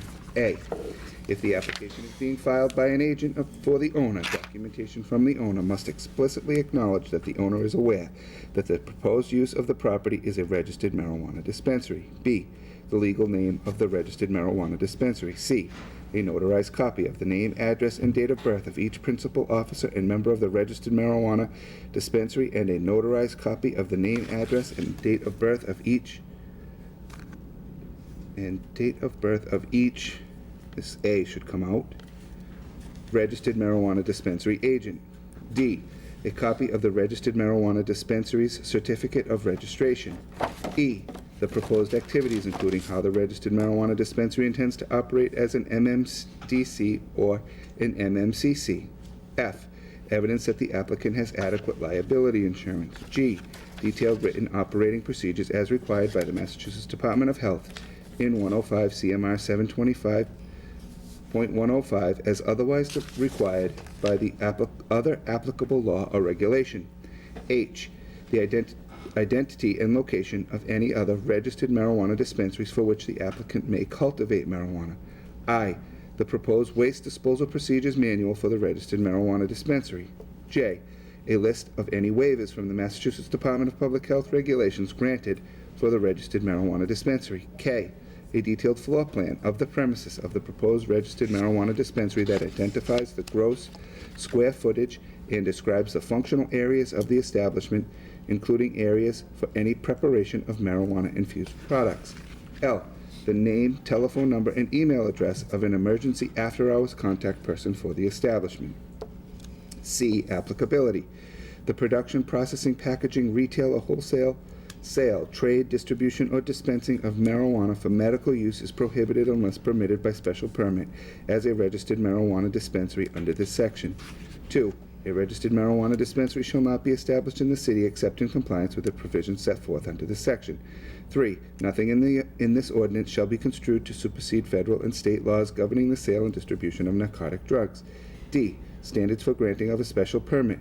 In addition to the special permit requirements contained in section 17-9 special permit, no special permit may be granted herein for a registered marijuana dispensary unless all of the following standards are satisfied. Number 1, no registered marijuana dispensary shall be located within the following designated areas. The distance between the registered marijuana dispensary and uses cited below shall be measured in a straight line without regard for intervening structures from any parcel line of the real property on which the registered marijuana dispensary is located or to be located to the nearest point on a parcel line of the real property referenced herein. A, 100 feet from any residential zoning district. B, 1,000 feet from any parcel on which another registered marijuana dispensary, including the site of the of the dispensary and or any cultivation activities is established.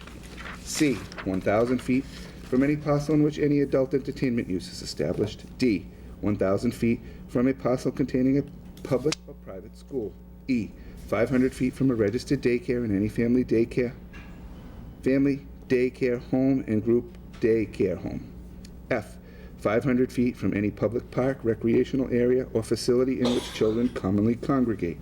2, the municipal council shall refer a copy of the special permit application, floor plan, and site plan to the inspection department, fire department, police department, health department, and the Department of Planning and Development.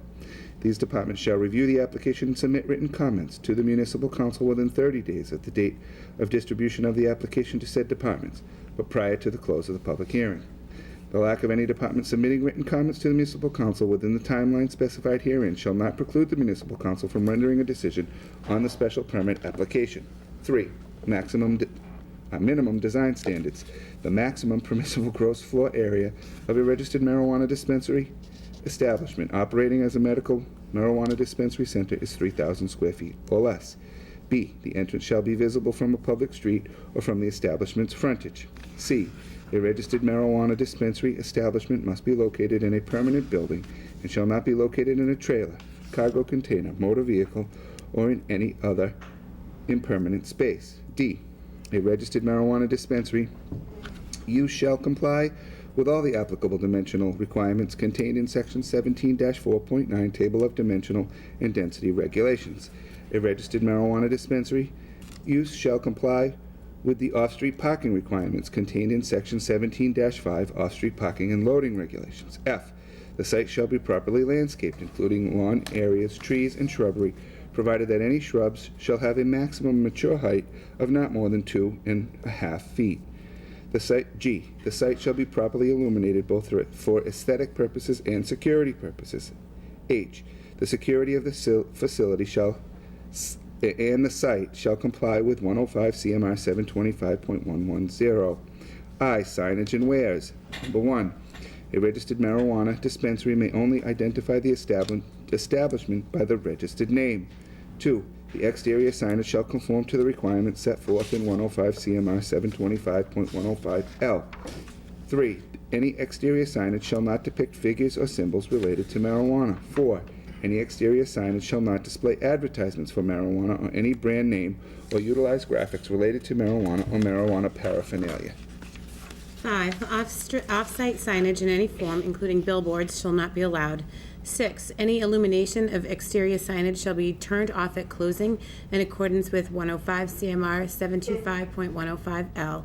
7. Marijuana-infused products or associated products shall not be displayed or clearly visible to a person from the exterior of a registered marijuana dispensary establishment. 8. A registered marijuana dispensary establishment shall not have a drive-through or provide/offer any drive-through service. J. The disposal of waste shall comply with 105 CMR 725.105J. 4. A site plan shall be submitted by the applicant in order that the special permit granting authority may determine that the proposed establishment complies with the above standards. The site plan shall show, among other things, the proposed registered marijuana dispensary, parking spaces, driveways, service areas, and other open uses.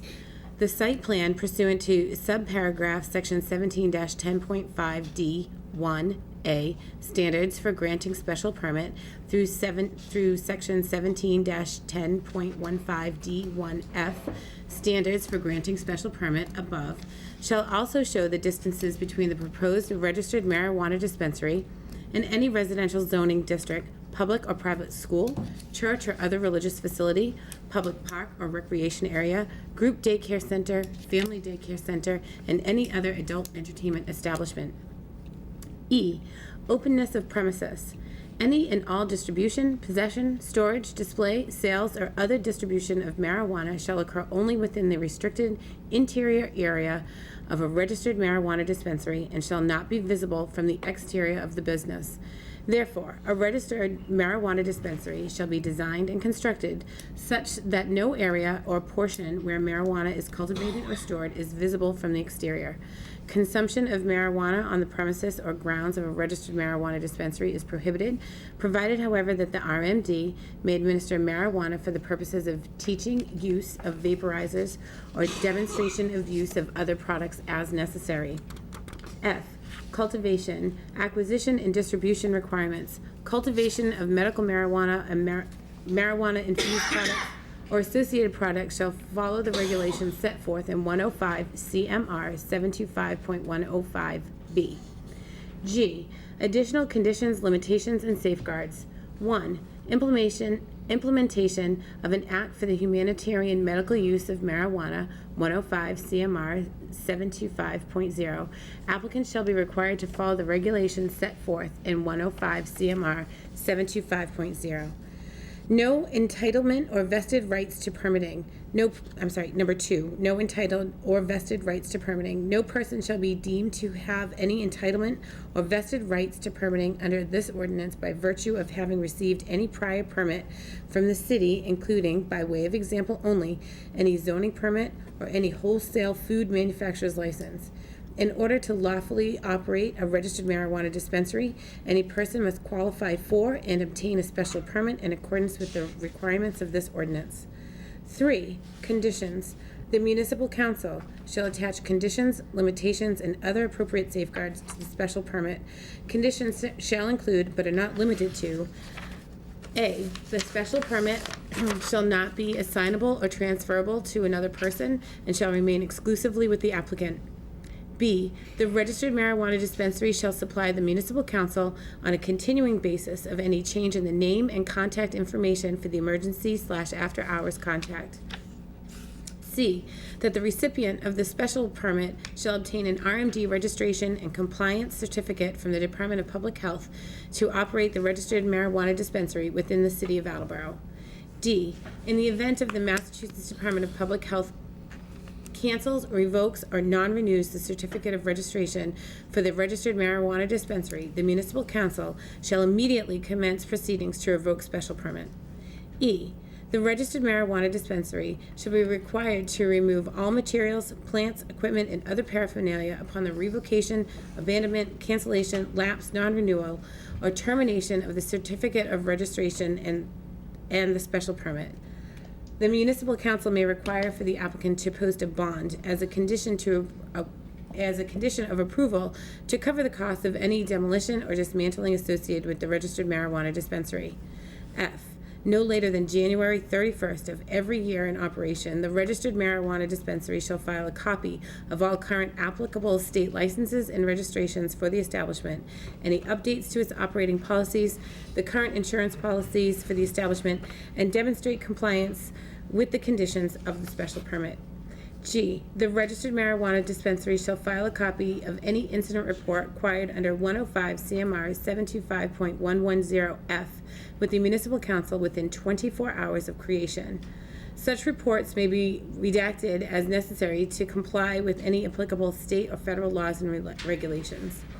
H, the registered marijuana dispensary shall file a copy of any summary cease and desist order, quarantine order, summary suspension order, order limiting sales, deficiency statement, plan of correction, notice of a hearing, or final action regarding the establishment issued by the Massachusetts Department of Public Health or other state agency as applicable with the municipal council within 48 hours of receipt by the registered marijuana dispensary. The municipal council may impose, in addition to any applicable conditions specified herein, such as additional conditions as it finds reasonably appropriate to safeguard the neighborhood or otherwise serve the purpose of this ordinance, including, but not limited to, the following: front, side, or rear yards greater than the minimum required by this ordinance, screening buffers or planting strips, fences or walls, limitation upon size, method, and time of operation, duration of the permit, regulation of number and locations of driveways or other traffic features, and off-street parking. Furthermore, all standards and conditions of Section 17-9.4 special permits shall be applicable to the granting of a special permit under this section. I, lapse of permit. Any special permit granted hereunder for a registered marijuana dispensary use shall lapse after 1 year, including such time required to pursue or await the determination of an appeal from the grant thereof, if a substantial use thereof has not sooner commenced except for good cause, or in the case of a permit for construction, if construction has not begun by such a date except for good cause. J, conflict of law. In the event of any conflict between the provisions of this ordinance and any other applicable state or local law, the stricter provision, as deemed by the zoning enforcement officer, shall prevail. In addition, any terms not defined in this section but defined elsewhere in the revised ordinance of the City of Attleboro as amended, building and Board of Health regulations, or any Commonwealth of Massachusetts laws and regulations shall have the meanings given therein to the extent the same are not inconsistent with this section. 4. amends section 17-11 definitions by inserting the following in alphabetical order. Medical Marijuana Dispensary Center, or MMDC, means a not-for-profit entity registered under 105 CMR 725.100 to be known as a registered RMD that acquires, possesses, processes, including the development of related products such as edible marijuana-infused products, transfers, transports, sells, distributes, dispenses, or administers marijuana, products containing marijuana, related supplies, or educational materials to registered qualifying patients or their personal caregivers. Unless otherwise specified, MMDC refers to the sites of dispensing and preparation of marijuana. Medical Marijuana Cultivation Center, or MMCC, means a not-for-profit entity registered under 105 CMR 725.100 to be known as the registered RMD that cultivates, possesses, processes, including development of related products such as edible marijuana, infused products, tinctures, aerosols, oils, or ointments, transfers, transports, sells, or distributes marijuana products containing marijuana, products containing marijuana, and related supplies to a qualified medical marijuana dispensary center. Unless otherwise specified, MMCC refers to the site or sites of cultivation of marijuana. Personal caregiver means a person registered by the department who is at least 21 years old, who has agreed to assist with the registered qualifying patient's medical use of marijuana and is not the registered qualifying patient's certifying physician. An employee of a hospice provider, nursing or medical facility, or a visiting nurse, personal care attendant, or home health aide providing care to a qualified patient may serve as a personal caregiver, including to patients under 18 years of age as a second caregiver. Qualifying patient means a Massachusetts resident 18 years of age or older who has been diagnosed by a Massachusetts licensed certifying physician as having a debilitating medical condition, or a Massachusetts resident under 18 years of age who has been diagnosed by 2 Massachusetts licensed certified physicians, at least one of whom is a board-certified pediatrician or board-certified pediatric subspecialist, as having a debilitating medical condition that is also a life-limiting illness, subject to 105 CMR 725.010J or its successor regulation. Registered Medical Marijuana, RMD, means a not-for-profit entity registered under 105 CMR 725.100 or its successor regulation, which operates as a medical marijuana dispensary center, MMDC, and/or a medical marijuana cultivation center, MMCC. You need a second. Second? Thank you for reading. It was my pleasure. So, we've gone several versions of this ordinance through many city departments on multiple levels. I would open it up to see if anybody had any questions or comments at this time. Councilor Denley, and then Yes. Paprika. I know the answers to some of these questions, but I want to get them on record. So the city solicitor has reviewed and approved this. Ad nauseum. Yes. The planning board came back with a recommendation in favor, Yes, they did. and I So, believe it was unanimous. It was, was not- it was five, Was. 5 yeas, 0 nays, 2 absent. Yes. So that is the board that looks at it before us, and they came out with a unanimous support of this. Yes. And then just for my statement, I believe that the public did charge us with this duty in 2012 through a statewide vote, and that it took a little time, but we are now carrying out the will of both the voters of the Commonwealth and the will of the residents of the city of Attleboro. This is good government legislation that will help a number of people, and I will be full-heartedly supporting it. Thank you. Councilor Paprika? Thank you. No, I appreciate it. When the vote came out in the statewide referendum, I personally voted against. But that being said, the state charged us with putting forward a piece, and I want to congratulate you on the work that you've done, your committee, and the different configurations that you've gone through to be able to create something. it was brought to my attention that we have like 7 or 8 or 9 drug dispensaries in the city. They're called CVS, or Rite Aid, or Walgreens, which probably carry far more harsh drugs than we're talking about. And while personally I have never used marijuana, don't like the concept behind it, I understand for medical use, the people who really need to use this piece. And I think it is good government and it is good policy with this council to create an ordinance that allows for the setup of dispensaries. So while my personal vote was no, I think we're doing the right thing, and I'm moving forward with that and going to support this, knowing that down the line, this may have to get tweaked in some way, shape, or form, but that's going to be that council's job when that comes along. I think it's our job to have something that touches the different departments, that has some oversight, but still allows it to go forward.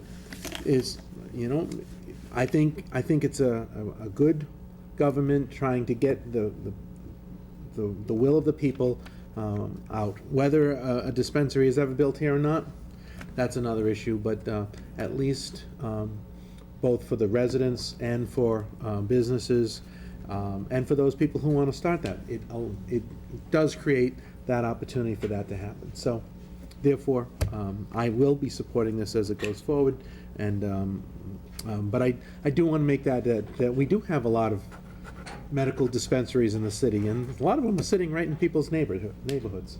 And we don't have this type of oversight on some of those. But I appreciate the work that you've done in this. Thank you. Thank you very much. Chairperson, you've done a phenomenal job with this. It's taken, as I've said to you, it took less time for us to emancipate from England than it has to write the Declaration of Independence than it has for us to write this ordinance. I agree with Councilor Denley and Councilor Cooper in what their comments were. I'm a supporter of medical marijuana for a variety of reasons. One is very close to home with some medical issues in my family. I don't know if this is, as counselors, we're charged with protecting the city of Attleboro and making ordinances that are in their best interest. This is as good as we're going to get it right now. It may have to be twerked. Not what I meant to say. No, it may need to be changed and tweaked at another time. But again, as I've said on this floor before, they're called the revised ordinances for the city of Attleboro for a reason. Again, you've worked extensively. There's been a variety of counselors that have worked on this extensively, and I'm looking forward to its passage. Thank you. So I will, I'll say. Thank you. I know you provided us before with a list of communities. You were very diligent on that too, where they're going, where they have applied for. And I know Attleboro wasn't even on that list. Did you get at all any people that want it to come, that they're trying to lobby through that their own way to get it? Because I know this is a great idea to have it at least on the books, that if we ever do get one. And I do appreciate you supplying that information of other communities where it may not go, and maybe will never be on the list. Yeah, I think the expansion of this, this has the potential to be more expansive in terms of what the state will and will not allow at some point, and the number of dispensaries throughout the state will also increase over time. There are still, in fact, some communities that do have applications and have been approved through phase 1 that still don't have ordinances on the books. So I would conclude by saying, really nothing this complex is easy. I think that nothing happens without the cooperation of the 11 of us to try to put what we think is meeting the intent of the voters and serving the interests of those voters, but also the needs of those that may need and benefit from medical marijuana. So I think that what we have before us does that. There are some things that I think we could all identify about this that we don't do or do not like, and really what I think what we should do at this point is what I intend to do, which is to vote it out of committee this evening, and then in 2 weeks, come back to the full council to then vote on what's before us tonight through the full council. So, Councilor Conti. Actually, I'm sorry, Councilor Conti. Did you have a follow-up question or comment? I just wanted to say, because you've said it before, just because we pass it doesn't mean we'll have one Right. tomorrow or something. And you've Right. said that numerous times too, Right. that there's no misconception just because we passed this, because you've said that numerous Right, times. and there is no application before, that I know of, before the Department of Public, that's been revealed publicly before the Department of Public Health, for the city of Attleboro to receive. In the initial phase of this, when companies were looking, lots of communities, lots of people on this council, many of us received phone calls of inquiry and interest, and I haven't received anything as of late. And like I said, there are communities approved that don't have ordinance. Last I checked on the link, you can go right on to the link online and see what the status of those communities are. So, thank you. Councilor Conti, I'm sorry. Thank you, Counselor, for the floor. I am thrilled that this is finally coming out of committee and will head for the council, and I intend to support it when it gets to the council. Because as we've seen earlier tonight, what the council does, the council can undo. And it's very important to me that we have something to start with, and I think it took this long to get something to start with because there are such massive forces surrounding this subject that are passionate for their cause to steer legislation one direction or another. And you've been right in the middle of that, and I'm sure you're glad to get this off your docket. You said it. We all wish that this could have happened faster, sooner, quicker, cleaner, without consequences, but the most important thing is to get it on the books. And then after it's on the books and it seasons a little bit, maybe it gets tweaked, as Council said. But we can't change something if we don't have it to begin with. And we've got to have it to begin with. And that's a clear mandate from the voters, and that concludes my comments. Thank you. Any other comments, questions? Hearing none, all those in favor? Aye. Aye. Aye. Motion passes. Thank you. I call for a motion to adjourn. Second. Thank you. All those in favor? Aye. We are adjourned at 9:12. Reminder, there's no meeting next week? Oh, really? Oh, shucks. Wait a minute. It's early. Anything can happen between now and Yeah, we gotta get through midnight Thursday night, right? midnight Thursday night, so. Need to get a little downtime away from each other. Well, no, you put. That was your age. Certainly would be not the first nor